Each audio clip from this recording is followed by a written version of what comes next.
மீனராசி நேயர்களே, சொன்ன சொல்ல காப்பாத்தணும்னு ஆசைப்படக்கூடிய மீனராசி நேயர்களே, நினைச்ச விஷயத்தை எப்படியாவது அடைஞ்சிடணும்னு ஆசை கொண்ட மீனராசி நேயர்களே, இந்த 2யும் நடத்தணும்னா சரியா இருக்கணும்.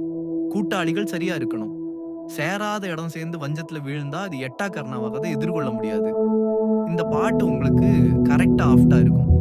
என்ன காரணம்னா, நெறைய இடத்துல தப்பு கணக்கு போட்டுருவோம். ஒரு நல்லவன் கிட்ட உதவி கேட்கிறத விட கெட்டவன் கிட்ட போய் உதவி கேட்டுருவோம். கெட்டவன் கிட்ட உதவி கேட்டு கெட்டவன் கிட்ட மாட்டிப்போம். இந்த கெட்டவன் என்ன பண்ணுவான்னா, நம்ம வீட்டிலேயே குடியேறிடுவான். அப்படின்னா என்ன? நம்மளுடைய சொந்த நடவடிக்கைகள தலையிடுவான். ஏன்டா இவன வம்புக்கு விலை கொடுத்து வாங்கணும்னு மீனராசி அடிக்கடி துன்பப்படக்கூடிய வாய்ப்பு உண்டு. முதல்ல இத தெரிஞ்சுக்கங்க. யாருகிட்ட உதவி கேட்கணும்? யாருகிட்ட உதவி கேட்கக்கூடாது? எவன உள்ள விடணும்? எவன உள்ள விடக்கூடாது? எவன்கிட்ட சேரணும்? எவன்கிட்ட சேரக்கூடாது? சேர்க்கை தான் சேதாரத்தை அதிகமா உண்டு பண்றது.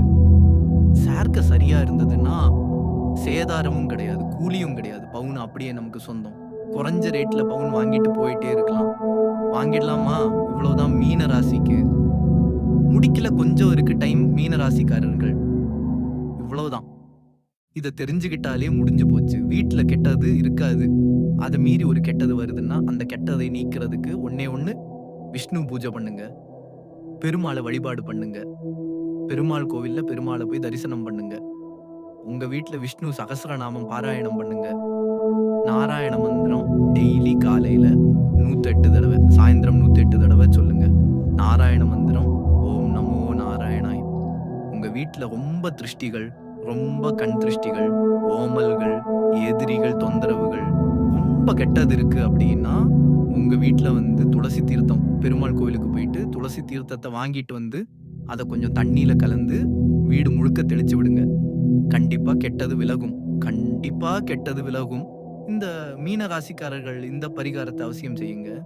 காலையில 108 தடவை, சாயந்தரம் 108 தடவை நீங்க நாராயண மந்திரம் சொல்லுங்க. வீட்டுல விஷ்ணு சகஸ்ரநாமம் பாராயணம் பண்ணுங்க. வியாழக்கிழமை, சனிக்கிழமை இந்த 2 நாள் எடுத்துங்க. வியாழக்கிழமைக்கு தன்வந்திரி தேவதைன்னு சொல்லுவாங்க. நல்லா கவனிங்க. வியாழக்கிழமைக்கு நேரா தன்வந்திரி கோவிலுக்கு போயிடுங்க. தன்வந்திரி தேவதையை வழிபாடு பண்ணுங்க. அதே மாதிரி சனிக்கிழமைக்கு பெருமாள் கோவில் போங்க. பெருமாளை சேவி. இந்த 2 கிழமைகள் இந்த சேவிப்பு நடக்கிறதுனால மீனராசிக்கு இருக்கிற துஷ்ட விஷயங்கள் எல்லாம் விலகிடும். இன்னும் ஒரு முக்கியமான செய்தி, பெருமாள் கோவிலுக்கு போயிட்டு வரும்பொழுது, தன்வந்திரியை பார்த்துட்டு வரும்போது நேரா வீட்டுக்கு தான் வரணும். அதுதான் ரொம்ப முக்கியம். இது இல்லாம எங்கேயாவது ஹோட்டலுக்கு போயிட்டு சாப்பிட்டு வரதெல்லாம் இருக்கக்கூடாது. மேக்சிமம் கோயிலுக்கு போனாலே வீட்டுக்கு வந்துடும். நான் சில பேர் சொல்லுவாங்க, சாரு நான் சாப்பாடு வாங்கிட்டு போய் ஹோட்டலுக்கு கோயிலுக்கு போங்க, வண்டியில வச்சுட்டு போங்க, கோயிலுக்கு போயிட்டு நேரா வீட்டுக்கு வந்துருங்க, வீட்டுக்கு சாப்பிட்டுக்கலாம், இப்படி பண்ணலாம். புண்ணி. அப்ப இந்த மீன ராசிக்காரர்களுக்கு தயிர் தானம் பண்ணுங்க. தயிர்னு சொல்லுவாங்க. வீட்டுல உரத்தி பால் வாங்கி நம்ம வீட்டுல இருக்கிற பழைய தயிரிலிருந்து புது தயிர் உர குத்தி அதை வச்சு, உங்களுக்கு ரொம்ப திருஷ்டி இருக்குங்க சார், என்னால ரொம்ப முடியல, ரொம்ப உடம்பு சரியில்லை, இந்த அரிப்பு, ஸ்கின் ப்ராப்ளம்கள், நல்லா இருந்த முகம் சார் கருப்பா இருக்கு சார், ரொம்ப எனக்கு முடியவே இல்லை, உடம்புல ஸ்கின் ப்ராப்ளம் எல்லாம் வருதுன்னா தயிர் தானம் பண்ணுங்க. இந்த தயிரை அபிஷேகத்துக்கு கொடுங்க கோவில்ல சுவாமிக்கு. அதே மாதிரி இந்த காப்பகங்கள், இங்க இருக்கிற இடங்களுக்கு எல்லாம் தயிர் சாப்பாட்டுல கலந்து கொடுக்கறதுக்கு கொடுங்க. கோவில்ல மணப்பலியில தயிர் கொடுங்க. தயிர் சாதம் போடுறதுக்கு தேவைப்படுறவங்களுக்கு கொடுங்க. தேவையே படாதவங்களுக்கு கொடுத்துட்டு வேஸ்ட் பண்ணாதீங்க. தயிர் தானம் கொடுங்க. உங்க வீட்டுல இருக்கிற கெட்டது விலகு.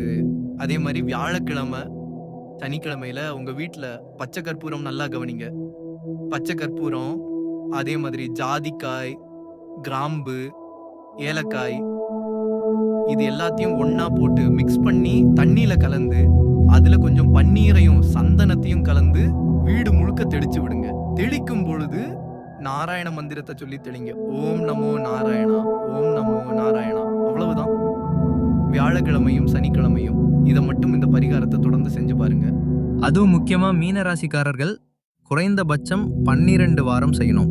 அப்படி செஞ்சீங்கன்னா உங்க வீட்டுல என்ன துஷ்டங்கள் இருந்தாலும் விலகிடும். உங்க மனசுல யாரோட சேரணும், யாரோட சேரக்கூடாது, எவன் கெட்டவன் எவன் நல்லவன் தெரிய வந்துடும். தெளிவு பிறக்கும், நல்லது நடக்கும். மனசுல தெளிவு பிறந்துட்டாலே நல்லது தானே செய்யலாமா? நல்லது நடக்கும், நம்புங்க மீனராசிக்காரர்களே. கொடுமைகள் கலைந்து நிச்சயமாக நமக்கு சந்தோஷம் பெருகக்கூடிய நேரம் வந்துருச்சு. வாழ்த்துக்கள் நண்பர்களே, என் உறவுகளே, சொந்தங்களே. இந்த கண் திருஷ்டி விலகணும், எதிரிகள் விலகணும், கோர்ட் கேஸ் பிரச்சனைகள் எது இருந்தாலும் நமக்கு விலகணும், போலீஸ் ஸ்டேஷன் சம்பந்தமான விஷயங்கள் இருந்தா விலகணும், எந்த கெட்டதா இருந்தாலும் விலகணும், நமக்கு தர்ம யுத்தத்துல ஜெயிக்கணும், அவமானம் பற்றக்கூடாது, உறவுகளுக்கு முன்னாடி தலை குடிஞ்சிடக்கூடாது, அது மட்டும் இல்லாம நம்முடைய எதிர்காலம் பாழாயிடக்கூடாது. இதுல எது கெட்டது நடந்தாலும் இது எல்லாமே நடக்கும். இந்த கெட்டதே நடக்காம இருக்க நம்ம வீட்டுல வசீகர சக்தி இருக்கணும். அறிந்தும் அறியாமலும் தெரிந்தும் தெரியாமலும் செய்த சகல குற்றங்களையும் பொறுத்து காத்து ரட்சிக்க வேண்டும்.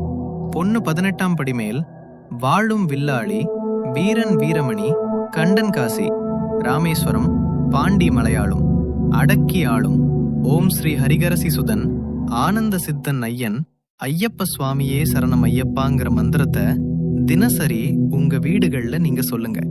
எல்லாரும் சொல்லுங்க.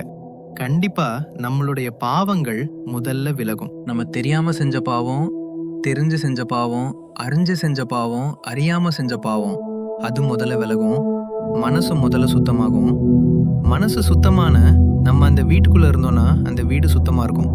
கண்ணாடியை தொடச்சிட்டு நம்ம முகத்தை பாருங்க, பரிச்சுன்னு தெரியும். அவ்வளோதான். முதல்ல நம்மளை சுத்தம் பண்ணிட்டோம்னா நம்ம வீடு சுத்தமாயிடும். இன்னைக்கு தெரிஞ்சுக்கங்க, நான் சொல்ற இந்த 3 விஷயத்த தயவு செய்து எல்லாரும் செஞ்சு பாருங்க. உங்க வீட்டுல கெட்ட சக்தி விலகிடும், எந்த கெட்டதும் உள்ளுக்குள்ள அண்டாது. முதல் விஷயம், உங்க வீட்டுல டெய்லி ஒரு தீபம் ஏத்துங்க. வீட்டை இருள விடாதுங்க. ஏதாவது ஒரு விளக்கு எரிஞ்சிட்டு இருக்கட்டும், வீட்டுல வாசனை இருந்துகிட்டே இருக்கட்டும். வாசனை பொருட்கள் ஒரு பக்தி சென்டலா அடிச்சுக்கிறோம். எல்லா இடத்துலயும் ஒரு வாசனை இருக்கணும். வீட்டுக்குள்ள இல்லைன்னு சொல்லாத வார்த்தை நம்ம கிட்டே இருக்கணும். அவ்வளவுதான். நான் சொல்ற இந்த 3 விஷயத்த தயவு செய்து எல்லாரும் செஞ்சு பாருங்க. உங்க வீட்டுல கெட்ட சக்தி விலகிரும், எந்த கெட்டதும் உள்ளுக்குள்ள அண்டாது.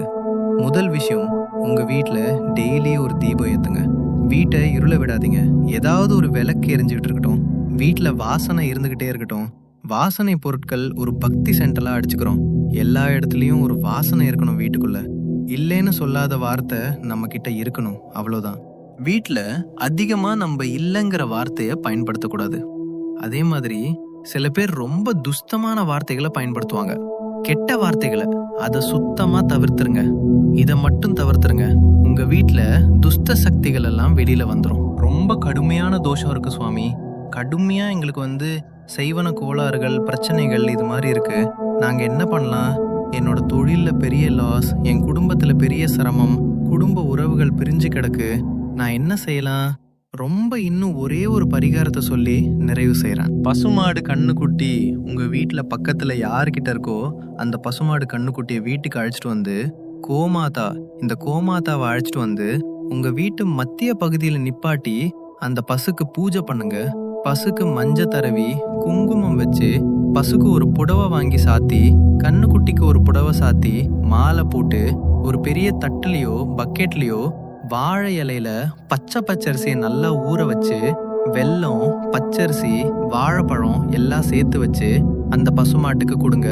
அந்த பசுமாட்டுக்கு பின்புறம் தூப தீபங்கள் எல்லாம் காட்டி பசுமாட்டுக்கிட்ட நமஸ்காரம் பண்ணிக்கங்க. உங்க வீட்டுக்குள்ள அழைச்சு என்ன கெட்டது இருந்தாலும் வெளியில வந்துடும். இதை மட்டும் செஞ்சு பாருங்க. கிரக பிரவேசத்தெல்லாம் செய்வோம்ல சுவாமி, நாங்க அப்பார்ட்மெண்ட்ல இருக்கோமே, நாங்க என்ன பண்ணலான்னு கேப்பா. உங்க வீட்டு வாசல்ல செய்யுங்கோ, அப்பார்ட்மெண்ட் வாசல்ல அதை செய்யுங்க. பசு பூஜை பண்ணுங்க. பசு பூஜை பண்ணி நான் சொன்ன மாதிரி சுவாமி அந்த பசுக்கு நிவேதியம் பண்ணுங்க.